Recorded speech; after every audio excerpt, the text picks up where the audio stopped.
Então, Brasil literalmente não é para amadores.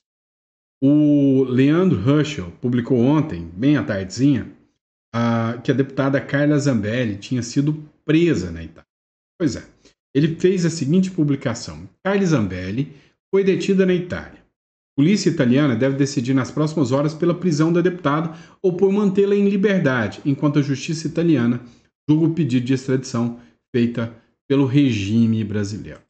O Sóstenes Cavalcante, um deputado aliado, né, à própria Carla Zambelli e ao Bolsonaro, ele fez uma publicação e ele disse o seguinte: olha, a Zambelli não foi presa, ela se apresentou à justiça italiana. Dá uma olhada na publicação do Sóstenes Cavalcante.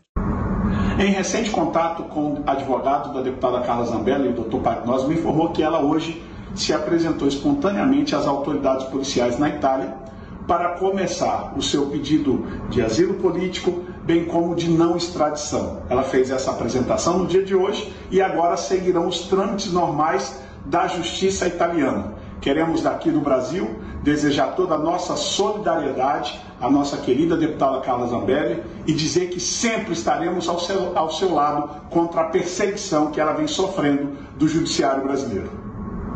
Pois é, a informação que nós temos até agora é que a Carla Zambelli ela se apresentou porque ela já tinha feito, né, junto dos seus advogados, e essa é a importância de ter um bom advogado, né, contato com a justiça italiana, que disse que ela pode sim fazer a solicitação de asilo político, mas, para tanto, ela não poderia fazer na condição de foragida. Ela deveria se apresentar. Então, a gente, assim que tiver alguma informação acerca, né, da Carla Zambelli, a gente vai trazer para vocês. Mas, se ela se apresentou, a hipótese, né, da Carla Zambelli ter um respaldo legal, vantajoso, por parte da Itália, é grande. Pois é, deu para vocês verem já o nível, né, das matérias que a gente vai tratar hoje com vocês. Hoje é dia 30, esse é o nosso primeiro editorial do dia, o nosso Café com Política. Seja muito bem-vindo, muito obrigado pela confiança e pela credibilidade. Você que não é inscrito, inscreva-se no canal e vamos lá, né? Além dessa notícia da Carla Zambelli, tem muitas outras, né, que literalmente é de cair o queixo. Vem comigo. Vamos lá, o jornal o Globo publicou ontem que o Bolsonaro participou, né, de uma motociata em Brasília.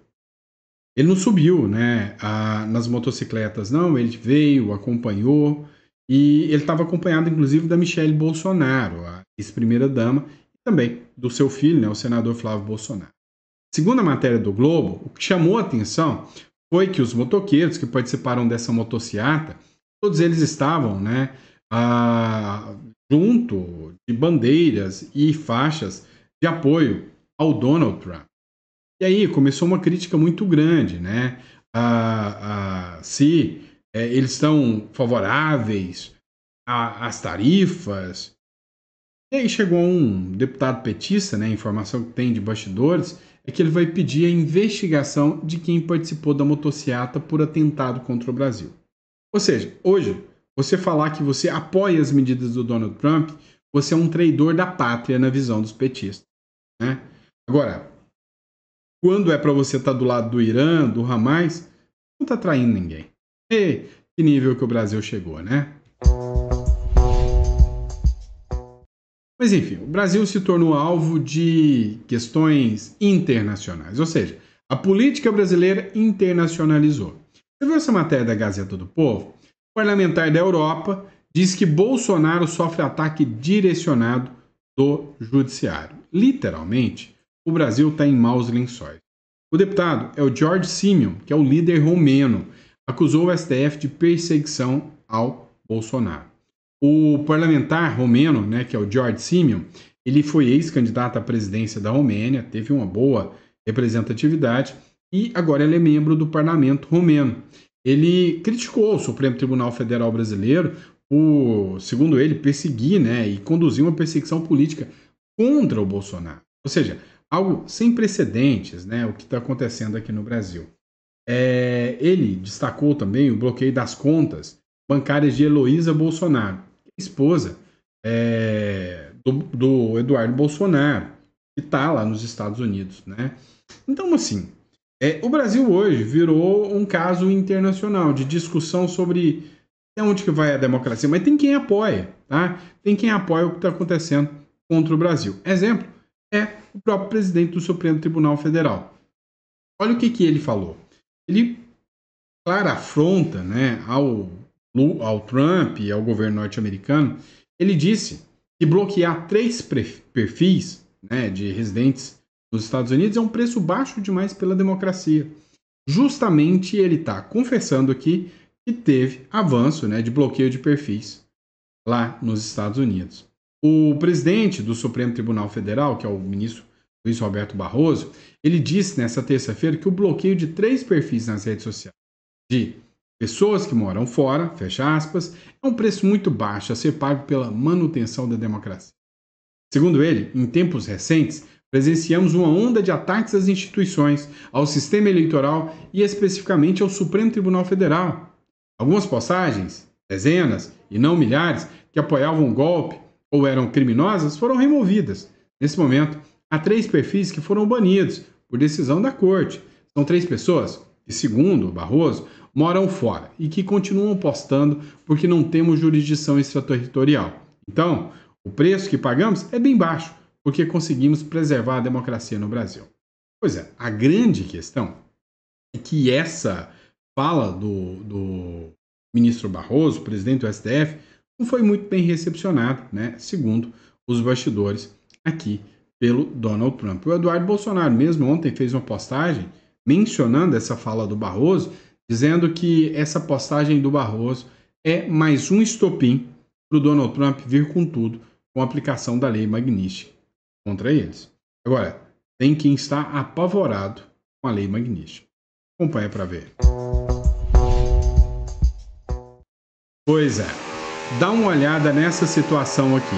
O Davi Alcolumbre, presidente do Senado, disse que não vai pautar de jeito nenhum o impeachment do ministro Alexandre de Moraes, ignorou completamente a família Bolsonaro, não vai pautar a anistia e que a pressão feita pela família Bolsonaro para que as lideranças avancem com pautas de impeachment não vai adiantar.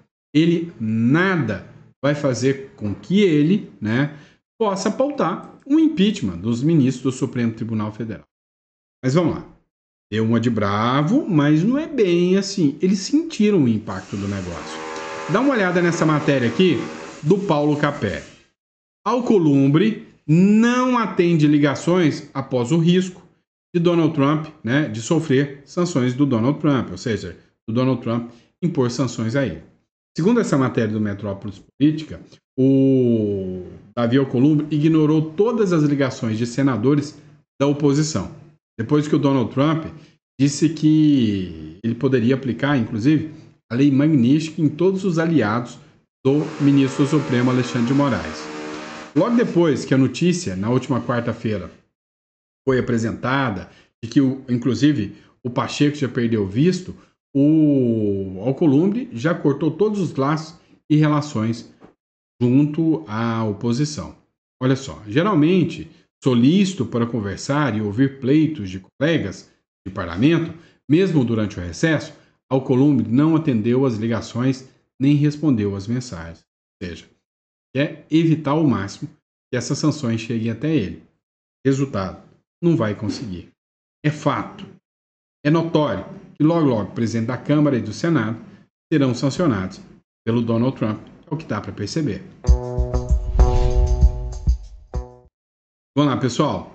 Vamos falar de um caso público e notório que está dando uma ampla repercussão. Caso Felipe Martins. Olha essa matéria do Poder 360. O Felipe Martins deveria estar solto de jornal dos Estados Unidos em editorial. Pois é, uma publicação que saiu no dia 27, lá do Wall Street Journal, continua dando repercussão. Segundo essa matéria do Poder 360, o Wall Street Journal defende que o Brasil defende que o Brasil usou registros falsificados de controle de fronteira para prender, né, o Felipe Martins. Ou seja, foi para cima do Felipe Martins com registros falsos. E por causa disso, né, ele precisa, mais rápido, estar solto. Ele não está solto. Ele está, bem dizer, em prisão domiciliar, usando tornozeleira, não pode sair, né, de casa. Até o Mário Sabino, que é anti-Bolsonaro, odeia o Bolsonaro, falou do absurdo, né, da loucura que foi esse caso aqui que envolve o Felipe Martins. Dá uma olhada nessa publicação do Mário Sabino. As garantias democráticas precisam existir para Felipe Martins, ou seja, aqui abertamente o Mário Sabino fala, não estão sendo aplicados a defesa, contraditório e garantias democráticas. Na matéria, ele critica o Felipe Martins, como por exemplo nesse primeiro perfil, ele escreve assim, ó, o Felipe Martins teve um comportamento abjeto durante o período em que atuou como o Celso Amorim de Jair Bolsonaro. Até gesto racista associado aos supremacistas brancos fez durante uma sessão do Senado. É patético, né? Esse argumento aqui é bem ridículo, esse argumento, né? Fez durante uma sessão do Senado. Mas é um cidadão brasileiro que deveria estar no pleno gozo de seus direitos, mas não está. Ele foi acusado por Alexandre de Moraes de ser um dos participantes da suposta tentativa de golpe na condução de integrante de um certo núcleo jurídico, responsável por formular e representar o ex-presidente a tal minuta para impedir a posse de Lula. Agora, a verdade que se tem é que esse caso do Felipe Martins ainda dará uma repercussão muito grande. Olha só, o Moraes, inclusive, ficou incomodado porque a primeira vez que o Felipe Martins pôde falar dentro de algo que ele pudesse manifestar foi no processo do Supremo Tribunal Federal, o que deu de grande repercussão. O ministro do Supremo Tribunal Federal, Alexandre de Moraes, ele mandou que o presídio explicasse uma denúncia que foi feita pelo Felipe Martins. Tá, na denúncia, o Felipe Martins foi para uma solitária. A Bárbara do Tietolizei, ela falou muito sobre isso. Ou seja, ele ficou preso em um lugar separado, né, onde ele teve que ficar ali numa sala escura. No seu interrogatório como réu dessa ação, segundo essa matéria do Metrópolis, o Felipe Martins denunciou uma suposta irregularidade na unidade prisional durante o período em que esteve preso. Martins afirmou ao STF, em interrogatório sob a presidência do juiz auxiliar de Moraes, que é o Rafael Henrique Tamay, que foi mantido em isolamento durante parte do período em que esteve na prisão. E ainda, após o período de triagem, teria ficado numa cela sem iluminação. É o corró, né? O literal é solitária. Pois é. Se alguém ainda duvida, né, os métodos espúrios que são utilizados contra quem é crítico do regime, não duvide mais, né? Agora, chamou atenção o próprio ministro Alexandre de Moraes pedir que a agência, né, penitenciária lá, que é a unidade prisional, explique o que aconteceu. Caramba, né? Vamos esperar para ver essa explicação. E sobre as sanções, hein? Será que elas vão acontecer? Olha essa matéria do Metrópole. Tudo pronto até sexta-feira, diz o secretário do Comércio dos Estados Unidos sobre as tais tarifas. Pois é, o secretário de Comércio dos Estados Unidos, que é o Howard Lutnick, voltou mais uma vez a afirmar nesta terça-feira que o governo do presidente Donald Trump não está para brincadeira. Ele vai partir com tudo, com essas tarifas contra o Brasil. E não adianta o Brasil espernear, não adianta o Brasil chorar. Essas tarifas vão chegar, né? Vão chegar até o Brasil. Agora, uma coisa é certa. O Brasil e o governo dos Estados Unidos estão se tornando inimigos, né? Fadonhos inimigos. Essa é a verdade. Eu queria muito poupar os seus ouvidos, mas dessa vez eu não vou. O Lula disparou contra o Donald Trump, né? Em vez de manter a boquinha fechadinha, caladinho não. Foi lá falando que o Trump quer roubar, literalmente roubar, né, as terras raras do Brasil. Mas dá para acreditar no que o Lula fala? Será que realmente, né, é os Estados Unidos que estão querendo roubar? E outra, foi lá criticar a Ucrânia com relações aos Estados Unidos, sem contar que está na mira, literal, né, dos congressistas norte-americanos e da própria OTAN, por causa do seu alinhamento com os russos. Escuta o que é que o Lula falou aqui. Eu fico sabendo que os Estados Unidos vão ajudar a Ucrânia, mas ele está querendo ter privilégio nos minerais críticos da Ucrânia. Esses dias eu li a matéria que os Estados Unidos têm interesse nos minerais críticos do Brasil. Ora, se eu nem conheço esse mineral, ele já é crítico, eu vou pegar ele para mim. Por que eu vou deixar para outro pegar?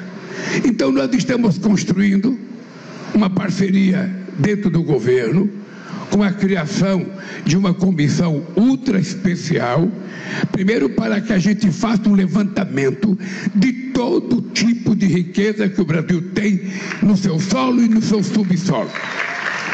Até agora me parece que nós só conhecemos o equivalente a 30%. Então nós temos 70% do nosso território e das nossas riquezas que não foram ainda pesquisadas.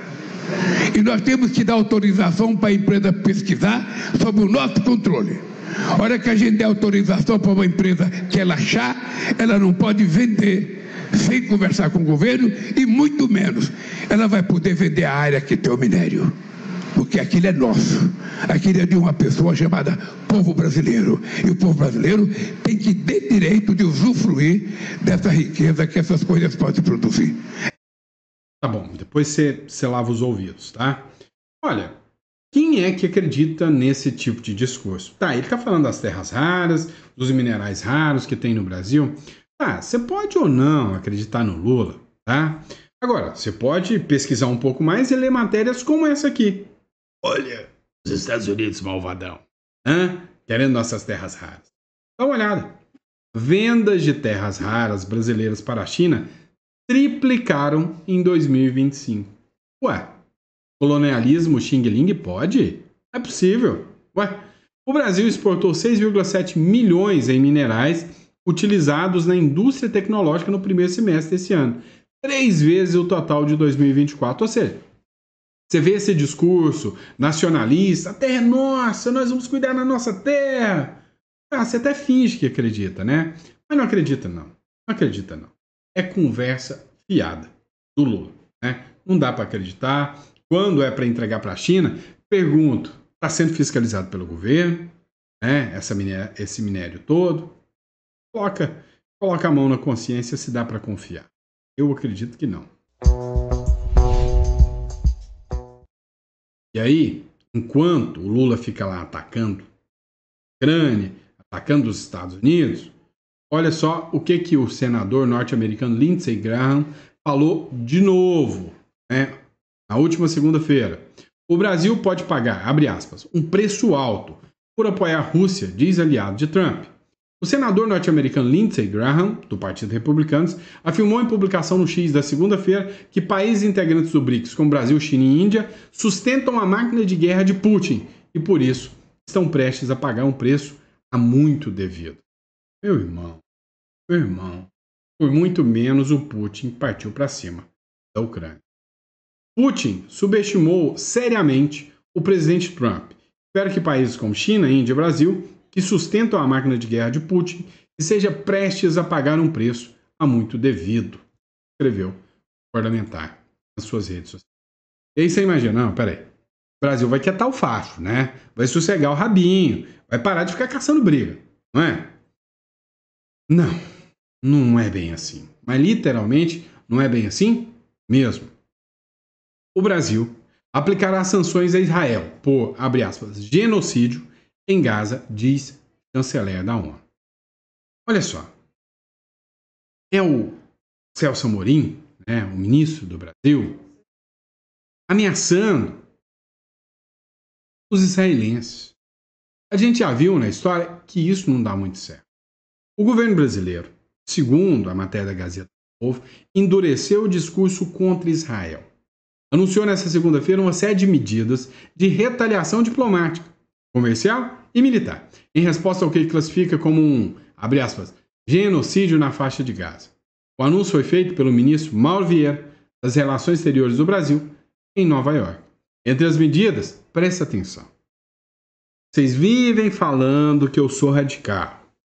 Eu falo que o Lula vai enfiar o Brasil em guerra. E que eu estou causando pânico em vocês. Escuta isso aqui.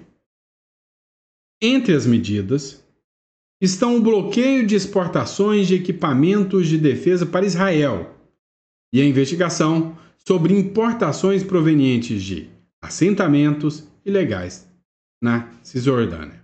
Ou seja, bloqueio de exportação de equipamentos de defesa para Israel. O Brasil está entrando no campo militar. Deixar de mandar equipamentos de defesa para Israel é entrar na sanção militar. Ó, abre aspas. Essas são as ações legais que os estados podem tomar agora. A credibilidade da ordem internacional depende dessa aplicação não seletiva. O que precisamos agora é vontade política e um robusto processo de acompanhamento dessa conferência. Você entendeu o que está acontecendo? É o Brasil indo na ONU pedir que Israel seja sancionado e que os países membros da ONU não vendam equipamentos de defesa militar para Israel. É para que Israel não possa ter um domo de ferro para se defender do Irã. É que Israel não possa ter um domo de ferro para se defender, né, do Hamas lá da Palestina. Ou seja, é o Brasil advogando, fazendo lobby junto aos outros países para Israel se ferrar. Como que você acha que Israel e o próprio Donald Trump estão recepcionando essa mensagem? Você acha que com um sorriso no rosto? Você acha que o Lula não está caçando sarna para coçar para o povo brasileiro? Ah, para. Mas aí sempre tem, né, aqueles abestalhados que vão estar do lado do Trump, né, do Lula. Dá uma olhada nisso aqui no próximo bloco. Olha só, eu tenho certeza absoluta que você cresceu pensando que quem recebia um prêmio Nobel era uma figura assim extremamente, vamos dizer, algo fora do comum, algo excepcional. Alguém que realmente deveria ser assim, quase canonizado. E aí, um dia você descobriu um dia que esse negócio de prêmio Nobel é uma panelinha que basta o cara ser da turminha da panelinha que ele não precisa entregar nada para a sociedade. Como as coisas mudaram, como a rede social mudou as coisas, né? Dá uma olhada. Líderes deveriam seguir a reação de Lula a Trump, diz Nobel de Economia. Olha só, Joseph Eugene Stiglitz, americano, vencedor do Prêmio Nobel de Economia de 2001, redigiu um artigo onde ele exalta o Lula. Disse que o Lula, sim, esse é um estadista nos tops da galáxia. Que a postura do Lula pode salvar a economia brasileira. Que todos os líderes deveriam agir igual o Lula. Não é isso? Deveriam agir igual o Lula. Que o Trump é o fracassado da história. É o que o Prêmio Nobel de Economia, o Joseph Eugene, diz. Aí você pensa, o cara ganhou um Nobel de Economia. Quem é esse merdinha do Sandro para falar de um Nobel de Economia? Razão. O que isso quer dizer? O cara, sinceramente, tem, né, um potencial muito grande para fazer lobby. Porque se você acha, né, que isso aí, Prêmio Nobel, garante coerência, se enganou.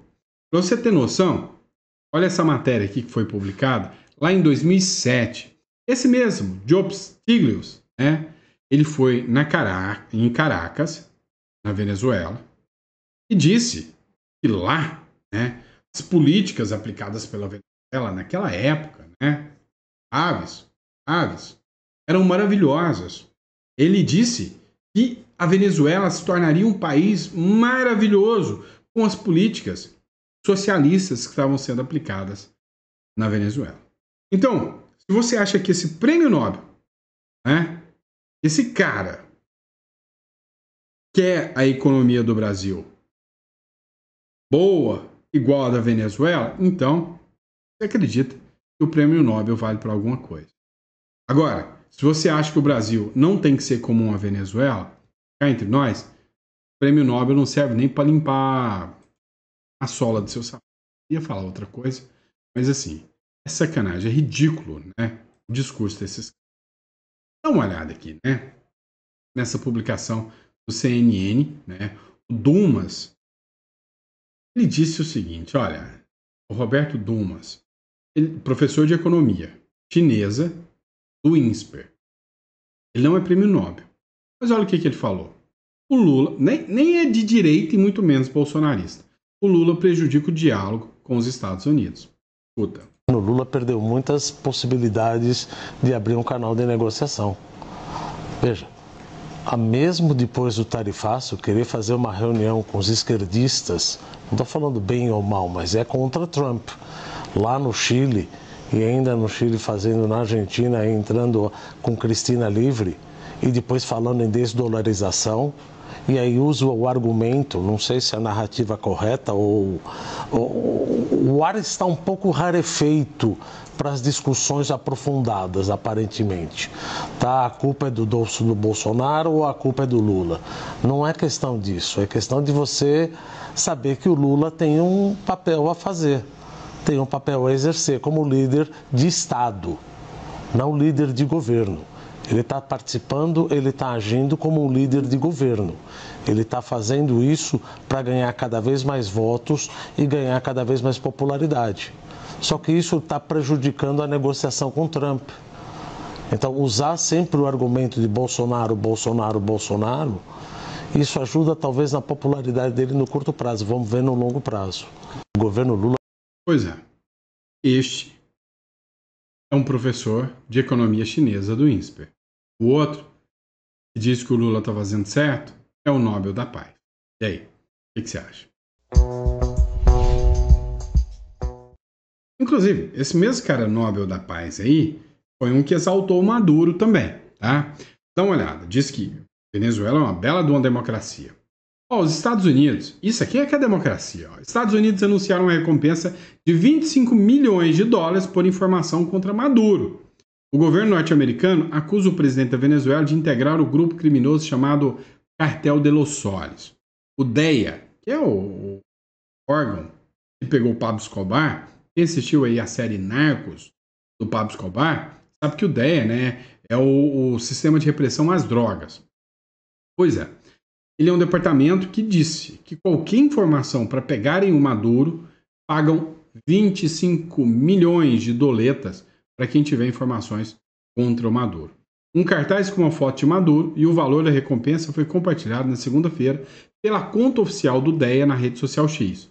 O órgão também pede informação de Diosdado Cabejo, né, o ministro do Interior da Justiça e Paz da Venezuela, e de Vladimir Padrinho Lopes, ministro da Defesa da Venezuela, ambos do mesmo partido político de Maduro. Pois é. Ou seja, cara, tem muita gente na cola do Maduro. Muita gente. Os Estados Unidos fez uma publicação no sentido de que o Maduro não é um presidente eleito. Ele é só um líder de um cartel terrorista. Nada mais do que isso. Só isso. Né? Ó, mudando de assunto, Luiz Felipe Pondé. Olha o que ele escreveu aqui. Um país em que não se pode xingar mandatários do poder não é democracia. A luta no Brasil não era para deixarmos o país virar um galinheiro de quintal, dominado pelos cantos de uns e galos enfeitados.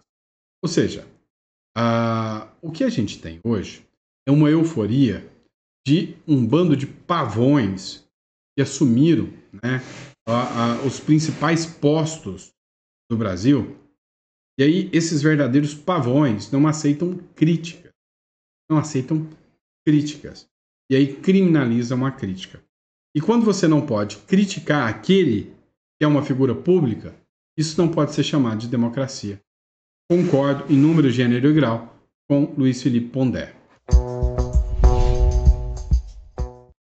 Vamos lá, matéria da Gazeta do Povo. O Eduardo Bolsonaro sobe o tom de críticas contra Nicolas Ferreira. Abre aspas. Triste ver a que ponto chegou. O deputado federal licenciado, que é o Eduardo Bolsonaro, nem está licenciado mais, né? Tá na ativa. Só está faltando, mas está na ativa. Voltou a criticar nesta segunda-feira o também deputado Nicolas Ferreira nas redes sociais. O atrito ocorre em meio ao tarifaço anunciado pelo presidente dos Estados Unidos, Donald Trump, contra o Brasil. Na semana passada, Eduardo já havia acusado Nicolas Ferreira de ser pouco engajado na defesa do ex-presidente Bolsonaro. Eduardo mora nos Estados Unidos desde fevereiro. E aí, vem cá. O que o Eduardo Bolsonaro ganha agora com críticas ao Nicolas Ferreira, né? Não faz muito sentido isso, tá? Não faz muito sentido, uma hora dessa, ficar entrando em embate de direita com direita. O Nicolas está aqui no Brasil. E cá entre nós, o Nicolas está na mira o tempo inteiro do Moraes. O Nicolas entrar em embate agora é contraproducente. Ele não está fora do Brasil. Então, assim, eu acho que a bobeira do Eduardo ficar nessa briga aí, né, ferrenha contra o Nicolas. E você, o que você acha? Deixa no comentário, eu quero saber. Combinado? E é isso aí, pessoal. Muito obrigado, grande abraço, fica com Deus. Eu vejo vocês no próximo editor. Abraço.